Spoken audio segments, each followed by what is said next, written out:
ఒకటే అధికారం ఎవరికి శాశ్వతం కాదు. ఇవాళ రేవంత్ రెడ్డి మిమ్మల్ని అడ్డం పెట్టుకుని రాజకీయం చేసి పబ్బం గడుపుకోవాలనుకుంటా ఉన్నాడు. మిమ్మల్ని అడ్డం పెట్టుకుని మిమ్మల్ని బదనాం చేసి ఇవాళ తానేదో 4 రోజులు పదవిని కాపాడుకోవాలనుకుంటా ఉన్నాడు.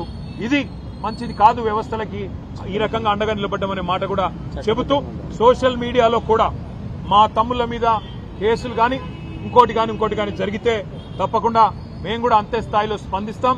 భవిష్యత్తులో ఇదే రకమైన ఒరవడి గనక కొనసాగితే మాకు కూడా తప్పదు, చర్యకు ప్రతి చర్య కూడా తప్పదు అనే మాట కూడా డీజీపీ గారికి చెప్పాను. అప్పుడు మమ్మల్ని నిందించవద్దని కూడా చెప్పాను.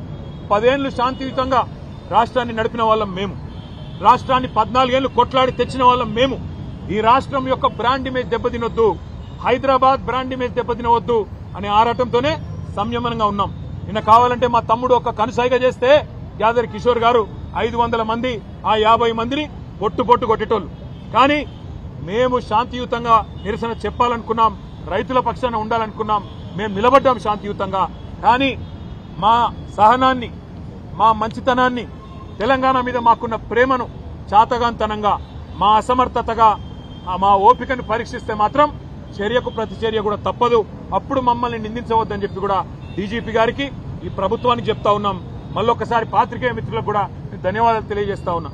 నిన్న జరిగిన ఈ సంఘటనలన్నిటి కూడా రాష్ట్ర ప్రజల దృష్టికి తీసుకొచ్చినందుకు, తప్పకుండా మీ బాధ్యత మీరు సక్రమంగా నిర్వర్తించినందుకు మా ఎలక్ట్రానిక్ మరియు ప్రింట్ మీడియా సోదరులకు కూడా హృదయపూర్వకంగా మా ధన్యవాదాలు. నమస్కారం. థాంక్యూ.